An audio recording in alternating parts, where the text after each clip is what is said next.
बिस्मिल्लाहिर्रहमानिर्रहीम। अस्सलाम वालेकुम स्टूडेंट्स, कैसे हैं आप सब। तो आज हमें स्टार्ट करनी है एक्सरसाइज नंबर 1 चैप्टर नंबर 10 की। इस एक्सरसाइज में हमारे पास क्या है, फर्स्ट जो हमारे पास एमसीक्यू है उसमें पूछा गया है कि स्टैंडर्ड फॉर्म हमारे पास क्वाड्रेटिक इक्वेशन की कौन सी होती है। तो आपको मैंने बताया था स्टैंडर्ड फॉर्म हमारे पास कौन सी होती है। इसमें हमारे पास 3 टर्म्स होती हैं और जो फर्स्ट टर्म होती है उसकी हाईएस्ट पावर हमारे पास स्क्वायर होती है, तभी वो क्वाड्रेटिक इक्वेशन कहलाती है। तो ये वाली जो हमारे पास इक्वेशन है ax² + bx + c, ये हमारे पास क्वाड्रेटिक इक्वेशन है। ठीक है स्टूडेंट्स, नेक्स्ट एमसीक्यू हमारे पास क्या है, the number of terms in standard quadratic equation is, number of terms कितनी है, देखिए ax² + bx + c, ax² 1, bx 2 और c हमारे पास थर्ड। तो नंबर ऑफ टर्म्स हमारे पास कितनी होगी है, 3 होगी है, क्योंकि 3 नंबर ऑफ टर्म्स हमारे पास इसमें होती हैं, एक ये है, एक ये है और एक ये है। थर्ड कौन सा है हमारे पास, the number of methods to solve a quadratic equation is, the number of methods मैंने कौन कौन से बताए थे आपको। एक मेथड बताया था आपको फैक्टराइजेशन वाला, एक मेथड था हमारे पास कंप्लीटिंग स्क्वायर,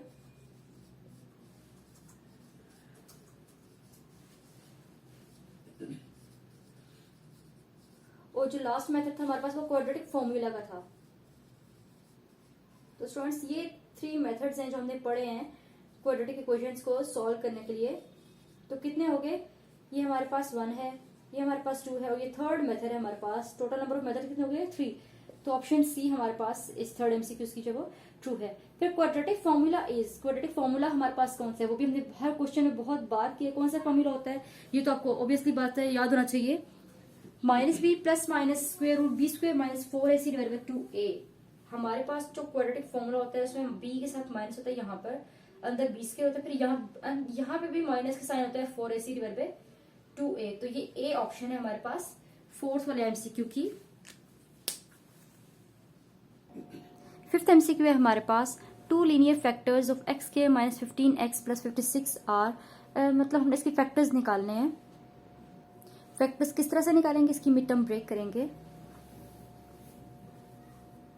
हमारे पास क्या है, x² - 15x + 56।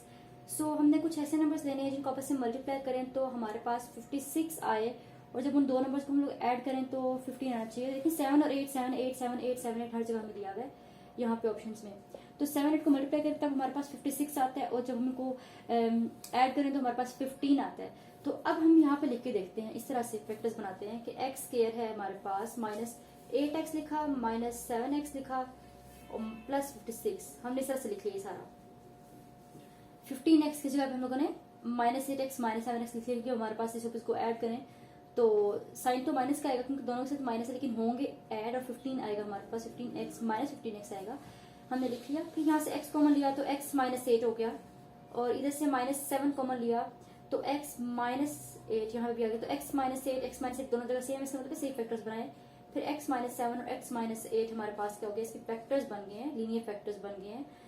तो इक्वेशन की फैक्टर्स क्या बने, x -7 और x -8। तो x -7 x -8 कहाँ पे हमारे पास, सी ऑप्शन में हमारे पास x -7 और x -8 है। तो ये हमारे पास इसका आंसर हो गया है फिफ्थ वाले एमसीक्यू का। फिर सिक्स्थ है हमारे पास, an equation which remains unchanged when x is replaced by 1/x is called dash. So ऐसी इक्वेशन जो अनचेंज रहे, जब हम x को रिप्लेस कर दें 1/x से, तो वो कौन सी इक्वेशन कहलाती है हमारे पास। x का क्या किया हमने, यहाँ पे x का रेसिप्रोकल ले लिया। टर्म्स को जब हम लोग ऊपर से नीचे, नीचे से ऊपर कर लें तो वो रेसिप्रोकल लेना कहलाता है। तो हमने क्या कि यहाँ पे x को रिप्लेस किया 1/x से। जब हमारे पास ऊपर कोई टर्म ऐसे टर्म होती है तो नीचे हम लोगों के पास, हम अज्यूम करते हैं हमारे पास 1 होगा, तो जब इसका रेसिप्रोकल लेंगे तो उल्ट हो जाएंगे दोनों, 1 ऊपर चला गया, यहाँ पे x नीचे आ गया, तो ये रेसिप्रोकल लेना कहलाता है।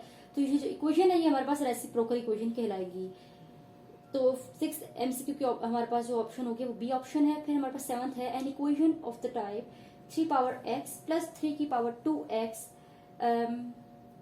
2x + 6 = 0। इक्वेशन शायद मैंने यहाँ थोड़ी सी मिस्टेक है, लेकिन हमारे पास इसी टाइप की इक्वेशन है जिसमें हमारे पास पावर जो है वेरिएबल की है। तो वो कौन सी इक्वेशन होती है हमारे पास, वो एक्सपोनेंशियल इक्वेशन कहलाएगी।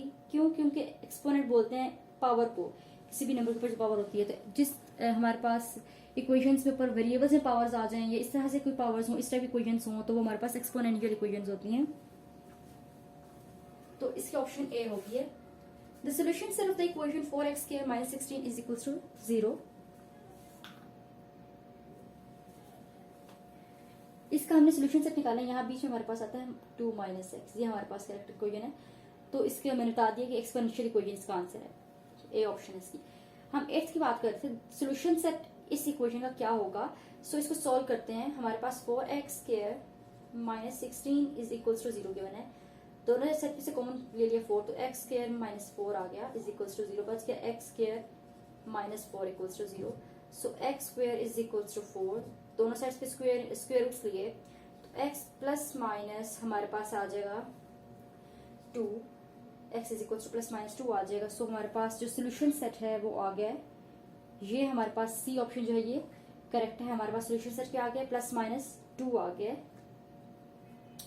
तो ये आंसर आ गया हमारे पास 8th MCQ का। फिर हम 9th वन हमारे पास कौन सा है, an equation of the form 2x power 4 minus 3x power cube plus 7x square minus 3x plus 2 is equals to 0 is called an reciprocal या रेडिकल या एक्सपोनेंशियल।